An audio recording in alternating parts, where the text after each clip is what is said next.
मैं ही मेरी उपासना करता हूँ, दूसरा कोई उपासना करने योग्य न समझ करके भाई अपनी ही आराधना और अपन ही आराधक हैं, ऐसे भाव इन्होंने यहाँ पर प्रकट किए।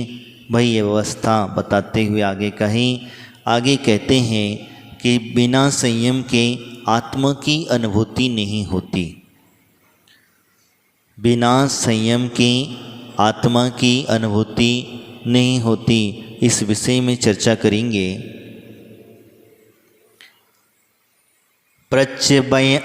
प्रच्याभ्यो हम्पम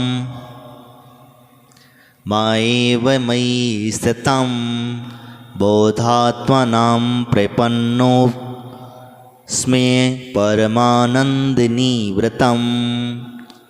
कहते हैं मैं अपने को विषयों से हटाकर अपने द्वारा ही अपने में स्थिर उत्कृष्ट आनंद से युक्त आत्मज्ञानी ज्ञान रूपी आत्मा को प्राप्त होता हूँ। यहाँ कहते हैं कि जैसे कि अपने आप को विषयों से हटाना है। अब किससे हटाना है? विषयों से। तो विषयों से हटाने की प्रवृत्ति यहाँ पर उन्होंने कही है। तो हम जिन 5 इंद्रियों का विषय मेन मुख्यता से इन विषयों से हटाने के लिए कोई चीज़ नहीं, कसायों को हटाना नहीं, नो कसायों को हटाना नहीं, इस सबको हटाते जाना है। लेकिन मुख्य में इंद्रियां इस हैं, इसी से कसाएँ भी होती, इसी से नो कसाएँ होती, इसी से ही हमारे पाप कर्म का बंध अधिक हुआ करता है। तो इसीलिए इनके लिए विशेष करके खास करके इन्होंने यहाँ पर कहा है कि इंद्रियों को विषयों से हटाना। इन्हीं वो विषयों से हटा करके अब क्या करता है? तो कहते हैं स्थित होकर के उत्कृष्ट आनंद से युक्त ज्ञान स्वरूपी आत्मा को प्राप्त होता है। कौन सी आत्मा? ज्ञान स्वरूपी आत्मा। ज्ञान स्वरूपी का मतलब यहाँ पर, क्योंकि हमारे आत्मा के अंदर में दर्शन और ज्ञान 2 गुण पहले से ही मौजूद हैं। जब तक ये गुण नहीं होंगे तब तक हमारी चेतना की शक्ति प्रकट नहीं होगी। दर्शन और ज्ञान। तो फिर देखता कौन है? आत्मा देखता है, आत्मा जानता है, ज्ञान है। देखता कौन है? इस प्रकार से हम समझें तो देखने के लिए जब कही जाती है कि चर्म चक्षु ही नहीं है तो फिर देखेगा कौन? चर्म चक्षु ही आत्मा को नहीं है तो फिर दिखेगा कहाँ से? तो ज्ञान की वृत्ति तो हम चलो मान लेंगे, लेकिन देखने की जब बात बनती तो कहते हैं इन चर्म चक्षु, पुद्गल के चर्म चक्षुओं से देखने का अलग विषय है आत्मा का, जिसको हम लोग कहते हैं छठी इंद्रिय। छठी इंद्रिय जानते हो? छठी इंद्रिय जानते हो?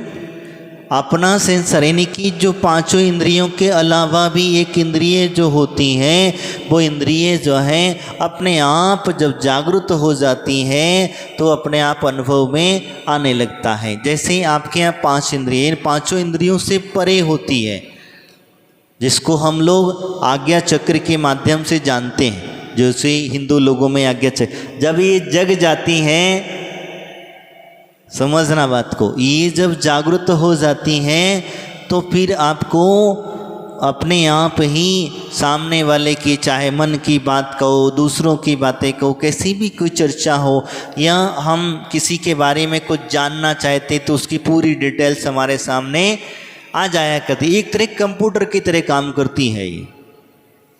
एक बटन दबाओ के पूरा डिटेल सामने तैयार है। तो इसे हम लोगों के माध्यम से जो कहते, तो ये जो इंद्रिय हैं वो जागृत हो जाती हैं। कई लोगों में इसको तृतीय नेत्र कहा, तीसरा नेत्र कहा। 2 आँखें तो होती हैं, तीसरी आँख कही इसको, और ये जब खुल जाती है तो फिर सब कुछ दिखने लग जाता है। कई अलग अलग अपनी अपनी मान्यताएं, अपनी अपनी विचारधाराएं। तो इस प्रकार से तो हम जिसकी चर्चा कर रहे हैं, हम कह रहे हैं ज्ञान रूपी आत्मा को प्राप्त करना है। अब मुझे क्या करना है?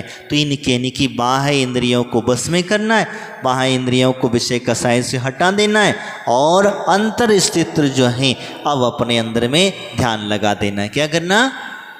ध्यान लगा देना। ध्यान लगाते समय बहुत सावधानी बरतनी पड़ती है, इसीलिए कहा ज्ञान रूपी आत्मा को अब ध्यान करेंगे तो किसका करेंगे? आत्मा का करेंगे, शरीर का नहीं करेंगे। और उसमें भी कौन सी आत्मा का करेंगे? जिसके अंदर में दर्शन ज्ञान चेतना है, उस आत्मा का हम करेंगे। कर्म रहित मैं ही हूँ। कौन? कर्म सहित नहीं, कर्म रहित आत्मा का ध्यान करता है, वो आत्मा में डूब जाता है।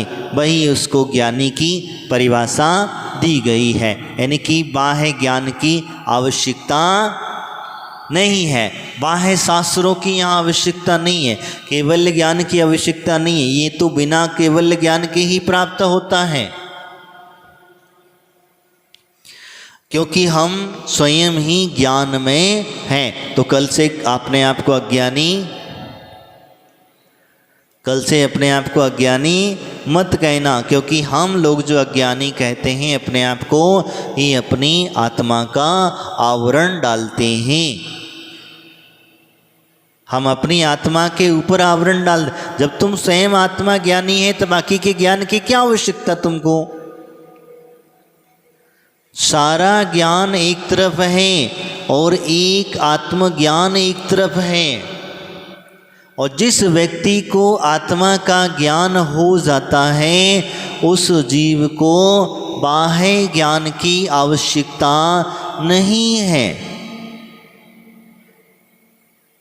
बाह्य ज्ञान की भी आवश्यकता नहीं है और बाह्य आवरण की भी आवश्यकता नहीं है, क्योंकि अंतस्य ज्ञान है और अंतर का ज्ञान वो होता है बस तुम स्वयं को जान लो, बाकी किसी को नहीं जानना है वहाँ।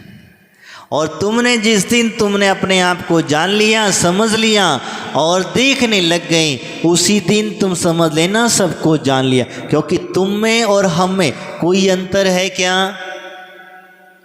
अंतर है? बताओ, कोई अंतर है?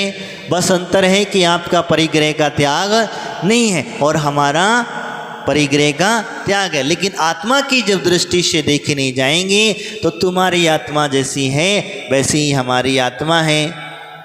क्या अंतर है? कोई अंतर है? नहीं है। वही ज्ञान दर्शन तुम्हारे अंदर है, वही ज्ञान दर्शन हमारे अंदर है। तो इसीलिए अब किसको जानना? पर को नहीं, स्वयं को जानना। हमने अभी तक क्या करें? पर को जाना। जितने भी दर्शक मिले, जितने भी संबोधन करने वाले व्यक्ति मिले, जितने भी लोग मिले, जो उन्होंने आपको पर को जानने का उपदेश दिया। पर को जानो, पर को जान। पर को जान करके हम लोग अभी तो इसलिए पर में बैठे हुए हैं। संसार में क्यों रुले हुए हैं? संसार में रुकने का कारण यही है कि हमने अभी तक पर को जाना और पर को जानने के चक्कर में झगड़े के झगड़े आत्मा के हमने जान ना पाए, तो इसीलिए ऐसा हुआ करता है। चलेंगे आगे हम समझते हैं। तो वो कहते हैं आत्मज्ञान स्वरूप को जानने के पश्चात अब क्या करता है? आत्मा के रूप को जानने के बाद तो कहते हैं आत्मा ज्ञान के बिना तप व्यर्थ है। अब देखिए कितनी अच्छी बात कह दी है। पहले कहे संयम नहीं होगा, इंद्रियां कंट्रोल नहीं होंगी, तो तुम्हारी आत्मा की अनुभूति नहीं होगी, क्योंकि तुम्हारा मन बार बार तुम्हारी इंद्रियों के पीछे भाग जाएगा। तो आत्मा कैसी है, क्या है, किस प्रकार से, हम उसके बारे में समझ नहीं पाए। तब कहते, अब आगे उन्होंने बहुत अच्छी बात कही कि आत्मज्ञान के बिना ही तप व्यर्थ है। अब हमने कह के दिया जो 12 प्रकार के तप हैं। कितने प्रकार के? 12 प्रकार के तप हैं, और 6 बहिरंग और 6 अंतरंग, ऐसे 12 प्रकार के तप हैं। ये तप करना व्यर्थ है। तुमने जितने व्रत उपवास किए, सब गए नहीं हैं, लेकिन जो पूर्णता से हमें फल प्राप्त होना चाहिए वो नहीं मिल पाता है। पूरा फल हमें जो मिलना चाहिए वो नहीं मिल पाता है। हमें थोड़े से फल में ही हम अपने आप को छोड़ देते हैं। तो कहते हैं जब क्यों नहीं मिल पाता है, क्योंकि हमने जब तक आत्मस्वरूप को जाना नहीं। हमने उपास तो किया, क्या किया? उपास किया। उपास करते समय क्या किया? शरीर को सुखाया, शरीर को कष्ट दिया। हम अपनी आत्मा के पास नहीं रहे। तो इसी कारण से हमें उपास करने के बाद वेदना होने लग जाती है। होती कि नहीं होती? छोटे छोटे बच्चे एक दूसरे को देख करके उपास कर लेते। अब एक दूसरे को देख करके उपास कर लेते हैं तो ठीक है, कर लेते हैं। और फिर जब रात में उनको भूख की वेदना सताने, शरीर की पीड़ा देने के लिए, लेकिन अगर वही ज्ञान उन्हें अगर होता, आत्मज्ञान होता कि नहीं भैया शरीर है, कोई बात नहीं है, इसको आज दोगे तो भी कुछ नहीं बिगड़ेगा और नहीं दोगे तब भी कुछ भी नहीं बिगड़ेगा। हमें तो अपनी आत्मा की उन्नति करना है। और आत्मा हमारी खाती पीती है क्या? जब ऐसे भाव आ जाएंगे कि जब मेरी आत्मा कुछ खाती पीती नहीं है तो क्यों व्यर्थ में मैं शरीर को खिला रहा हूँ, तो वो वहाँ पर उसका उपवास निकल जाएगा, उसे किसी प्रकार की वेदना नहीं होगी। इसीलिए कहा जाता है, आइए हम इसे समझें कि तप की व्यवस्था समझाते हुए कहते हैं, यो न वेति परम देह देव आत्मा पव्याहम लवथि सान निर्वाणम तपत्वापि परम तपः। तो वो कहते हैं कि जो कोई भी उक्त प्रकार कहे हुए अविनाशी आत्मा को शरीर से भिन्न नहीं जानता। कितनी अच्छी बात कह दी। तप करो, उपवास करो, लेकिन शरीर से भिन्न समझ करके करना। शरीर से भिन्न समझ करके करोगे तो क्या होगा? तो कहते हैं कि शरीर से जब भिन्न होकर के करोगे तो तुम्हें तुम्हारा उपवास आसानी से हो जाएगा। और जहां तुम्हारा शरीर में मोह लगा मिला, जहां तुम्हारा मोह लगा, खाने में हो, पैरने उड़ने में हो, चाहे आपके और भी कोई किसी क्रिया में हो, तो जहाँ तुम्हारा मन वहाँ पर लग जाएगा, वहीं पर ही तुम्हारा क्या होगा? सब कुछ व्यर्थ में चला जाएगा। इसीलिए तो हम बार बार कहते हैं कि जब भी कब आप व्रत करो, जब भी कभी आप उपवास तपास करो, तब आप सर्व परिग्रह का त्याग कर देना, सर्व परिग्रह का त्याग कर देना। और भगवान की भक्ति करते हुए, भगवान का ध्यान करते हुए, आत्मा का ध्यान करते, भिन्न समझते हुए पूजन पाठ आदि में समय व्यतीत करना चाहिए। तो हमारा उपवास है, नहीं तो फिर लंघन है। खाओ बस, शरीर को देते रहो, कष्ट देना है सो,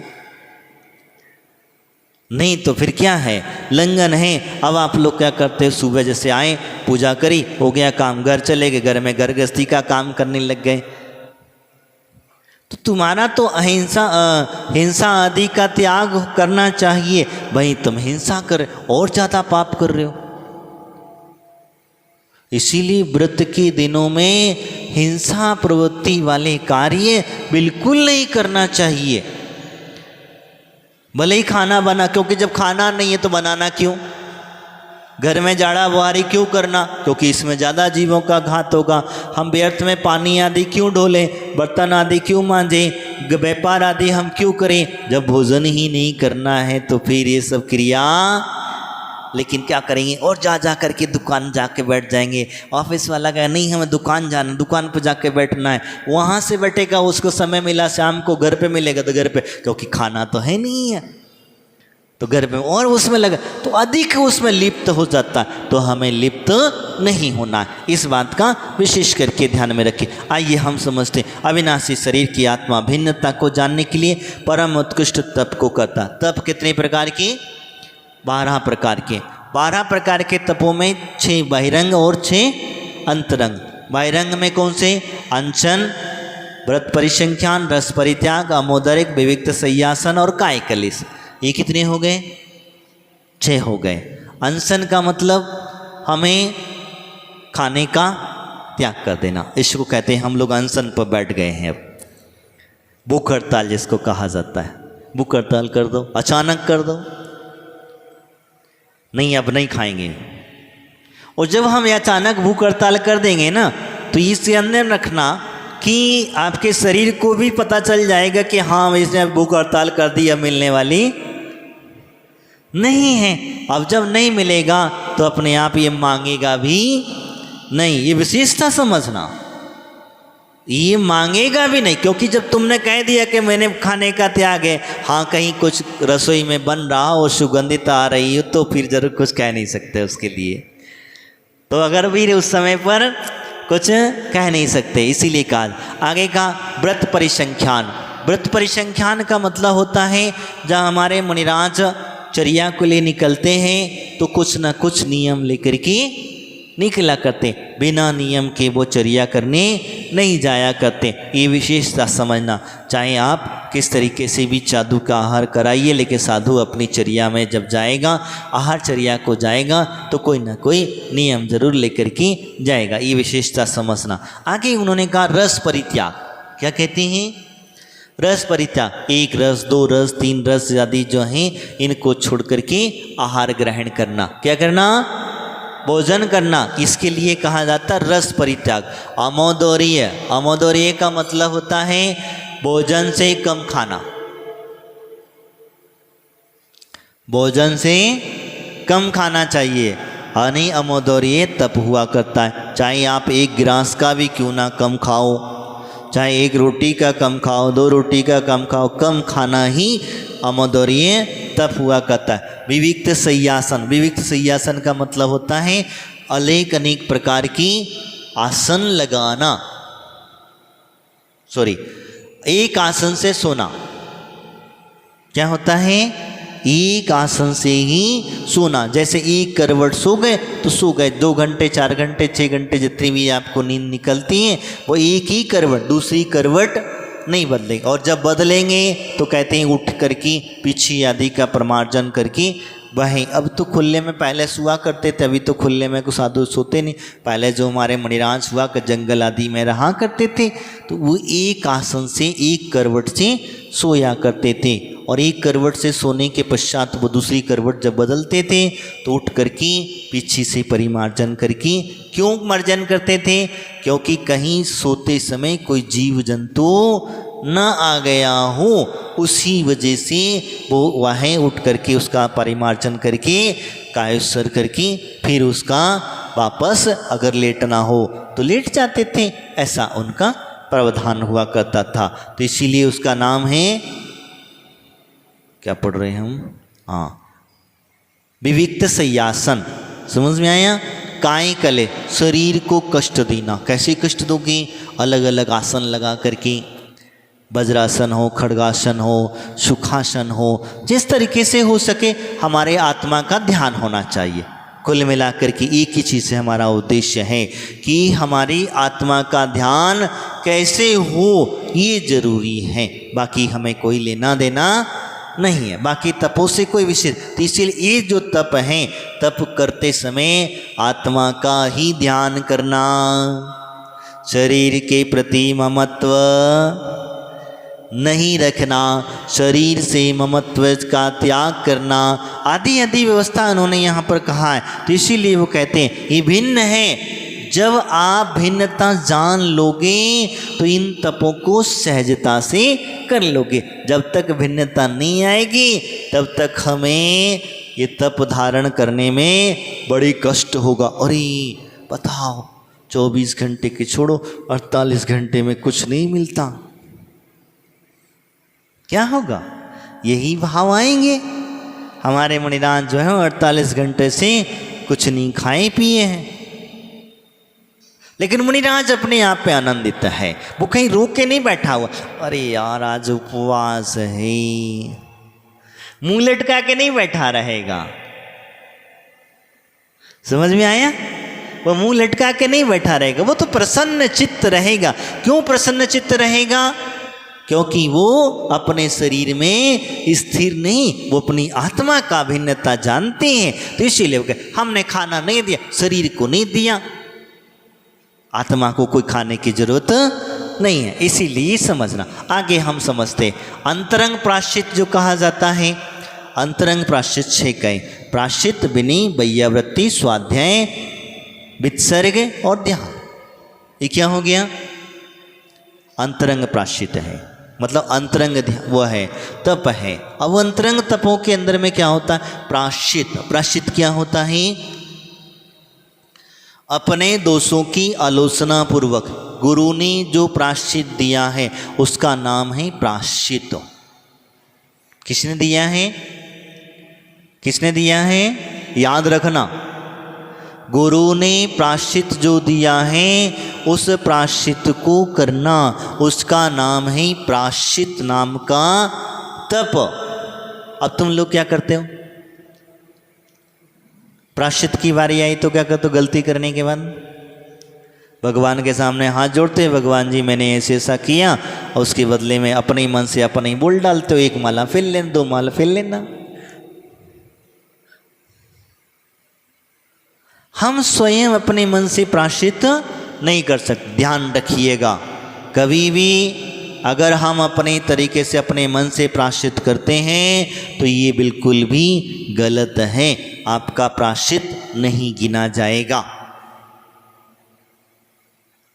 हाँ, गिलानी हो रही है तो बात अलग है कि भाई बहुत ज़्यादा ही गिलानी हो रही है, साधु उपलब्ध नहीं है, तो फिर अपने मन के समाधान के लिए माला, 2 माला, 4 माला जो भी फेरना है फिर। लेकिन जब भी आपको गुरुजन मिले, जब भी कोई मुनिराज मिले, जब भी कोई आचार्य भगवंत मिले, तो उनसे प्रायश्चित जरूर लेना कि मैंने ऐसे ऐसा मेरा नियम था और इस कारण से मेरा कल नियम खंडित हो गया, अब आप जो भी प्रायश्चित देना चाहें वो दे दे। मन से मत कह देना 2-4 माला दे देना महाराज, तुम बड़े मालती हो, और कह देते हो कि महाराज 1 आध माला, कितनी माला फैले महाराज, यहाँ तक हो जाता है। कभी कभी तो इतना कह देते कि महाराज कितनी माला फेर ले। बताओ महाराज, प्रायश्चित देने से पहले तुम खुद ही कह देते हो कितनी माला फेरने, तो ये तो गलत है।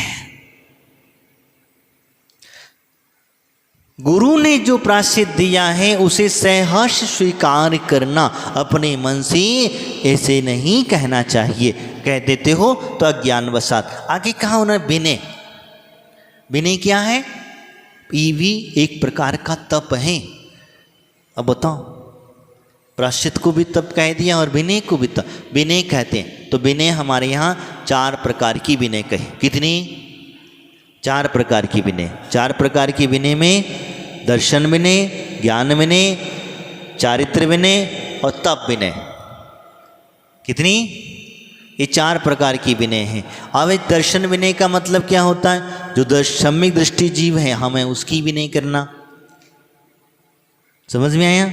ज्ञान विनय का मतलब क्या? जो ज्ञानी है, जो ज्ञान इनके अधिक ज्ञान है, अपने से ज़्यादा ज्ञान है, अपने से श्रेष्ठ हैं, उनकी ज्ञानियों की विनय करना। चारित्र विनय क्या होता है? जैसे हमारे मुनिराज आदि होते हैं, जितने भी चारित्रधारी जीव हैं, चाहे मुनिराज हैं, क्षुल्लक हैं, इलक हैं, अरिकाएँ हैं, आदि आदि जो व्रती हैं, इन लोगों को चारित्र विनय करना, इनको बंदना। श्रावक हैं तो वंदना, मुनिराज हैं तो मुनिराज को नमोस्तु आदि, अरिका है तो वंदनामी आदि, ये सारी विनय करना चाहिए। आते जाते समय क्या करना? खड़े हो जाना, ये विनय समझना। अगर हमारे मुनिराज, हमारे गुरु हमारे सामने से गुजर रहे हैं तो हमारा दायित्व बनता है कि उन्हें खड़े होकर के, झुक कर के प्रणाम करना चाहिए। क्यों करना चाहिए? क्योंकि तुम जितनी विनय करोगे उतनी ही तुम ऊपर उठते चले जाओगे। लेकिन यथा योग्यता से करना, ऐसा नहीं चलते चलते कभी कभी महाराज के पैर में पकड़ लेते हो तुम लोग। कई कई तो ऐसे होते सामने ही खड़े हो जाते हैं। अरे बताओ, साधु को निकलना है, साधु को जाना है, साधु को बाहर जाना है तो हम वहीं रास्ते में रोक करके खड़े, ये विनय नहीं, ये अविनय है, ये विनय नहीं है। सम्मान के जैसे राजा कभी भी आपने देखा दरबार में आता है तो सब लोग खड़े होते कि नहीं होते? ना खड़े हो तो अगर राजा अगर दरबार में आया है या दरबार से जा रहा है और दरबारी जितने भी बैठे हुए हैं वो ना खड़े हो तो क्या होगा? राजा देख लेता है, समझ लेता है, तुरंत दंड मिलेगा, तुरंत दंड मिलेगा वहाँ पर। लेकिन यहाँ पर वो दंड नहीं मिलेगा। यहाँ तो जो है तो ये औपचारिकता से हमें अपने गुरुओं की विनय करना चाहिए, क्योंकि हम ही अगर गुरुओं की विनय नहीं करेंगे, सही ढंग से नहीं, अभी हम लोग कई बार कह करके आप लोगों से कहते हैं कि भैया बैठ करके विनय करना चाहिए, बैठ करके विनय करना चाहिए। तुम लोगों की बस चले तो इनका तुम्हारे महाराज के गोदई में ही सिर धार दें।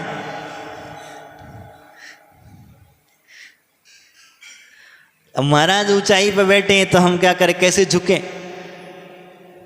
तो हमें झुकना नहीं, पहले एक बार नमस्कार करना चाहिए, फिर भले ही आपको चरण छूना है छू लीजिए, लेकिन कभी भी डायरेक्टली जाकर के चरणों में घुस करके जो विनय हम करते हैं ये अविनय का क्रम है, विनयता का क्रम हमारा नहीं है। इस बात को समझना चाहिए। तो समझ में आया विनय की परिभाषा?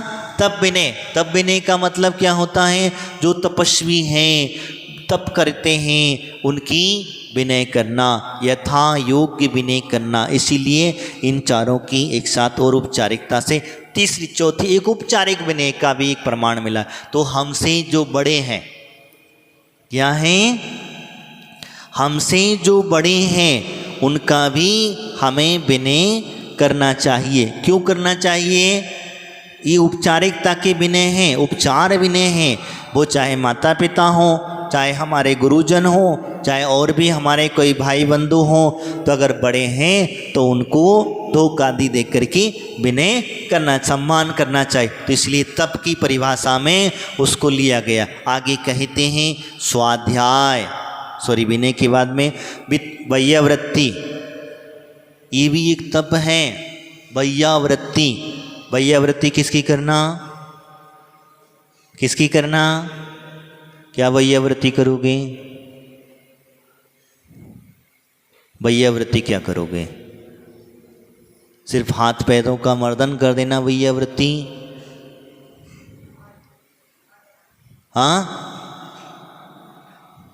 महाराज के हाथ पैरों का मर्दन करना ही वैयावृत्ति नहीं, गुरु की आज्ञा को शिरोधार करना, गुरु की आज्ञा को शिरोधार करना, ये सबसे बड़ी बात होती है। और हम लोग चाहे आहारचर्या संबंधी हो, ये भी आहारचर्या भी करना और करवाना, ध्यान रखना मैं जो कह रहा हूँ। आहारचर्या करना करवाना वैयावृत्ति के अंतर्गत आता है। महाराज गए, पाटा लगा दिया, चटाई, सोने का टाइम हो गया तो चटाई लगा दी, स्वाध्याय का टाइम हो गया तो शास्त्र लगा दिया। ये चीज़ समझिए आपको। सोने का टाइम है तो चटाई आदि की व्यवस्था कर दी। अगर महाराज जी का स्वाध्याय का टाइम है तो शास्त्र आदि ला करके रख दिए, वैयावृत्ति के अंतर्गत आता है। और अगर शरीर में कोई पीड़ा नज़र आ रही है तो उस पीड़ा के लिए तेल आदि का मर्दन करके उसे किसी प्रकार से वो पीड़ा को दूर करना है। ये बिना कहने से नहीं,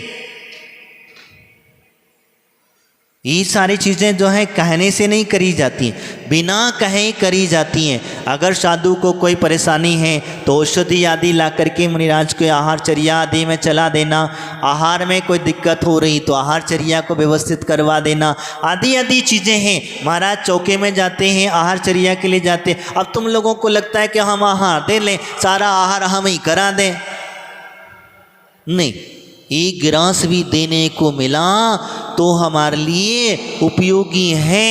एक गिलास दे लिया, महाराज को पीड़ा हो रही, महाराज को तकलीफ हो रही, तो उसका निदान करो।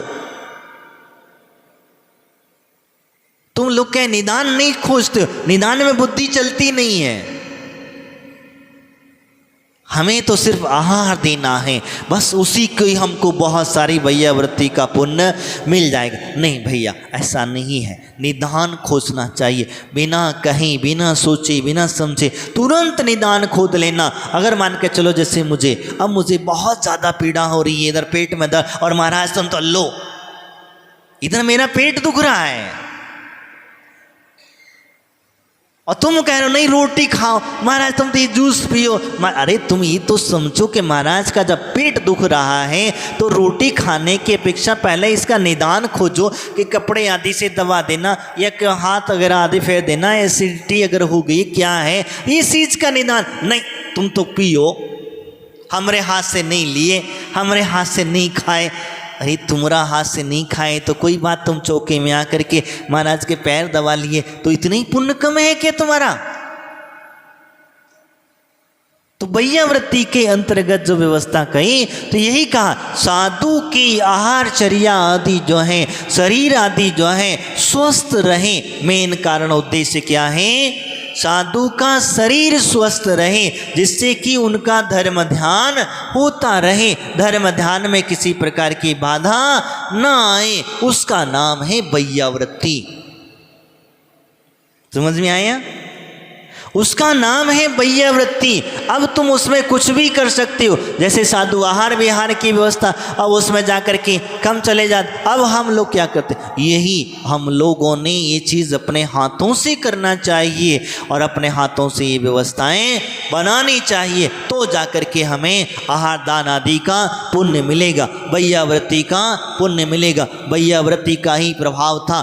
भीम जो थे वो इतने बलशाली थे कि वो जिस दिशा में खड़े हो जाते थे, जिस जगह पर खड़े हो जाते थे, जिसके साथ में खड़े हो जाते थे, तो कहते हैं कि धूत कीड़ा में जब तक जो है धर्मराज युधिष्ठिर के बगल में भीम बैठे थे, तब तक शकुनी मामा की चाल एक भी ना चली। तब तक शकुनी मामा की एक भी चाल नहीं चली। और किसी शकुनी मामा ने देखा कि ये भीम जब तक बैठा रहेगा तब तक जो है हम धर्मराज युधिष्ठिर को हरा ना पाएंगे। तो इसीलिए उन्होंने चाल चली कि धर्मराज युधिष्ठिर से किसी बहाने से उस भीम को किसी कार्य के लिए भेज दिया, और जैसे ही भेज दिया धर्मराज युधिष्ठिर अपनी पूरी संपदा हार गए। तो उनके अंदर में इतना बल कहाँ से आया? कई हाथियों के बल था उनके अंदर में। तो कहने का तात्पर्य ये है कि उन्होंने पूर्व के अंदर में एक दिगंबर मुनिराज की सेवा करी। और सेवा कैसी करी? वो कोई असाध्य थे, कोई बीमारी से पीड़ित थे, और पीड़ित होने के वजह से वही कहते हैं कि उन्होंने वैयावृत्ति का प्रभाव पड़ा कि वह असाध्य थे, पीड़ित थे, उनकी सेवा करी। ऐसी सेवा करने से ऐसी सेवा करे, महाराज को पता ही नहीं, बस सेवा करने के भाव से सेवा करते रहे। अब यहाँ तो सब बता चल देते हैं, महाराज को बता बता के कर, देखो महाराज हम तुम्हारी सेवा कर रहे हैं, हमारे नाम बोले ना।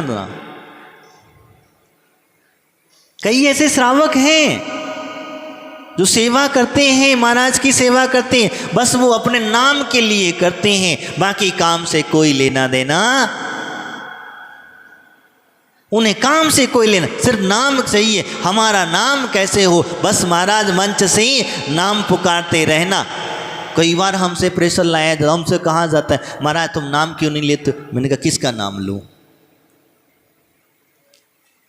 तुम हमारा नाम ही नहीं ले, तो हम इतनी तुम्हारी सेवा करते हैं, तुम हमारे बारे में प्रशंसा नहीं करते। अरे तुम्हारी काम तुम तुम्हारा करो, मुझे प्रशंसा करनी कि नहीं करनी वो मैं देख लूँगा। और प्रशंसा किस लिए? प्रशंसा के लिए तुम क्या सेवा कर रहे हो, प्रशंसा के लिए दान दे रहे हो, प्रशंसा के लिए तुम सब कुछ कर रहे हो, तो प्रशंसा तुम मेरे मुख से कभी ना सुन पाओगे।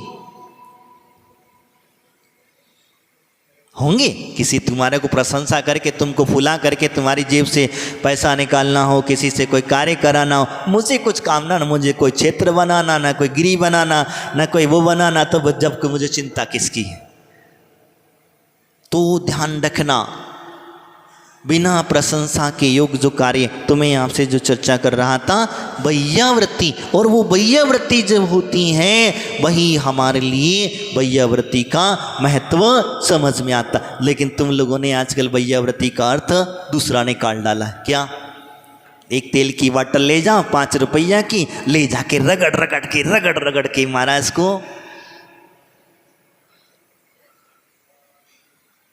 उनमें जितना भी थोड़ा बहुत हल्दी पसरी में ताकत थी, वजन था, वो भी निकाल डाला। तो कभी कभी ऐसा हो जाता है, ध्यान रखना। और शुद्ध दान आदि देना ये सारा वैयावृत्ति के अंतर्गत आता है। ध्यान रखना, चारों प्रकार का जो दान है वो भी वैयावृत्ति के ही अंतर्गत आता है। ध्यान रखिए, इस चीज़ से समझना। तो इसीलिए जरूरी नहीं है कि हम हाथ से मर्जन करें, इसी का ही नाम वैयावृत्ति है। हम उनकी व्यवस्था बना देना, उनके लिए सेवा के लिए व्यवस्थित कर देना, जो जैसी चर्या करता है उसके चर्या के अनुकूल वातावरण तैयार कर देना, ये भी एक वैयावृत्ति का ही प्रकार है। इसीलिए मैंने आप लोगों से कहा। आइए अब हम समझते हैं वो स्वाध्याय। स्वाध्याय कहता है कि अपना स्वयं का अध्ययन करना। क्या करना? स्वयं का अध्ययन करना। और स्वयं का अध्ययन जब तक नहीं करेंगे तब तक स्वाध्याय करना बेकार है। खाली पन्ना पलटते रहो, इधर से उधर। अपने आप को थर्मामीटर लगाना कि मैं कितना इस डिग्री में प्राप्त हो चुका, ये मेरे लिए थर्मामीटर है कि मेरे अंदर में कितनी क्वालिटी है, मैं जो स्वाध्याय कर रहा हूँ अपने जीवन में कितना उतार रहा हूँ, और जीवन में उतार करके भी मैं किस तरीके से चर्या का पालन कर रहा हूँ, आदि आदि की व्यवस्था को समझना। इसीलिए हमने यह स्वाध्याय और विविक्त शय्यासन ध्यान ये चीज़ें समझना। विविक्त शय्या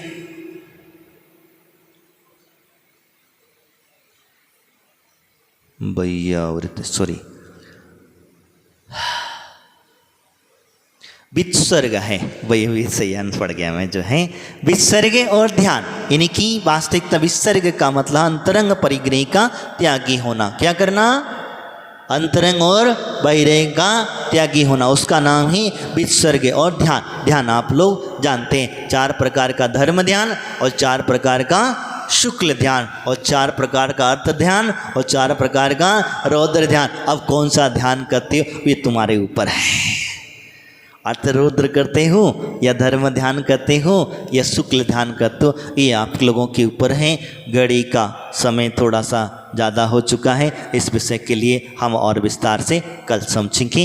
आज इतना ही। ये यहाँ पर उन्होंने विषय कहा कि जब तक ये तपों को करना है तो फिर आपको अंतर आत्मा बनना पड़ेगा, यानी शरीर और आत्मा में भेद करना होगा, तब जा कर के इन तपों का महत्व समझ पाओगे। नहीं तो फिर अपना नॉलेज है प्राप्त कर लो, छूट जाएगा। यही कि है। आज इतना ही। बोले महावीर भगवान की, आचार्य गुरु श्री सागर जी महाराज की